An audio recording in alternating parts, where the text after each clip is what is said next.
ಇನ್ನು ರಾಜ್ಯದಲ್ಲಿ ನಡೀತಾ ಇರುವಂತಹ ಮತದಾರರ ಪಟ್ಟಿ ಪರಿಷ್ಕರಣೆ ಅಂತಿಮ ಹಂತಕ್ಕೆ ಬಂದು ನಿಂತಿದೆ. ಆದರೆ ಬಹಳ ಆಶ್ಚರ್ಯದ ವಿಚಾರ ಅಂತ ಹೇಳಿದ್ರೆ, ಇವತ್ತಿನವರೆಗೂ ನಮ್ಮ ರಾಜ್ಯದಲ್ಲಿ 1,11,00,000ಕ್ಕೂ ಹೆಚ್ಚು ಮತದಾರರು ಪಟ್ಟಿಯಿಂದಲೇ ಔಟ್ ಆಗುವಂತಹ ಸ್ಥಿತಿ ಬಹುತೇಕ ಫೈನಲ್ ಆಗಿದೆ. ರಾಜ್ಯದಲ್ಲಿ ಒಟ್ಟು 5,54,00,000ಕ್ಕೂ ಹೆಚ್ಚು ಮತದಾರರಿಗೆ SIR ಫಾರ್ಮ್ ಅನ್ನು ನೀಡಲಾಗಿತ್ತು. ಈ ಪೈಕಿ 4,43,00,000ಕ್ಕೂ ಹೆಚ್ಚು ಜನ SIR ನಮೂನೆ ಭರ್ತಿ ಮಾಡಿ ಕೊಟ್ಟಿದ್ದಾರೆ.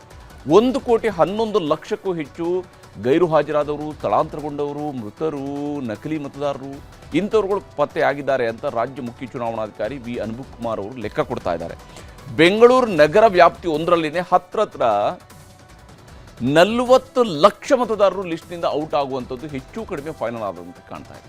ASDDO ಅಡಿಯಲ್ಲಿ ರಾಜ್ಯದ 6 ಜಿಲ್ಲೆಗಳಲ್ಲಿ 5 ಲಕ್ಷಕ್ಕೂ ಹೆಚ್ಚು ಮತದಾರರು ಪತ್ತೆಯಾಗಿದ್ದಾರೆ. 1.11 ಕೋಟಿ ಮತದಾರರ ಲೆಕ್ಕವನ್ನು ನಾವಿಲ್ಲಿ ನೋಡಬೇಕು ಹೇಗೆ ಅಂತ ಹೇಳಿದ್ವಿ. ಇದರಲ್ಲಿ ಶಾಶ್ವತವಾಗಿ ಸ್ಥಳಾಂತರಗೊಂಡಂಥವರಲ್ಲಿ 66,64,943 ಮಂದಿ ಇದ್ದಾರೆ. ಇನ್ನು ಈ ಪಟ್ಟಿಯಲ್ಲಿ ಪತ್ತೆನೇ ಆಗದೇ ಇರುವಂಥವರು 16,30,012 ಮಂದಿ ಇದ್ದಾರೆ. ಮೃತಪಟ್ಟಂಥವರು 16,30,872 ಮಂದಿ ಇಲ್ಲಿ ಜೆನ್ಯೂನ್ ಆಗಿ ಅಂದರೆ ಮೃತಪಟ್ಟಂಥವರು, ಹಾಗಾಗಿ ಅವರನ್ನು ಈ ಪಟ್ಟಿಯಿಂದ ಡಿಲೀಟ್ ಮಾಡಲಾಗಿದೆ. ಎರಡು ಕಡೆ ಇದ್ದಂತಹ ಮತದಾರರು 6,89,904 ಮತದಾರರು ಇದ್ದಾರೆ. 6,89,904 ಮಂದಿ ಡ್ಯುವೆಲ್ ವೋಟರ್ಸು.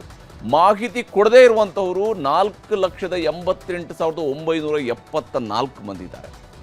ಒಟ್ಟು ASDDO ಮತದಾರರು 1,11,04,705. ಅಂದರೆ ಕರ್ನಾಟಕದ ಒಟ್ಟು ಮತದಾರರ ಪಟ್ಟಿಯಲ್ಲಿ ನಾವು ತೆಗೆದು ನೋಡಿದ್ರೆ 20.03% ಮತದಾರರೇ ಇಲ್ಲ ಅನ್ನೋದು. ಕರ್ನಾಟಕದ ಮತದಾರರಲ್ಲಿ 20% ಅಂದರೆ 5 ಮಂದಿಯಲ್ಲಿ ಒಬ್ಬ ಮತದಾರ ಇಲ್ಲ ಅನ್ನುವಂಥದ್ದು ಈಗ ದೃಢಪಡ್ತಾ ಇದೆ.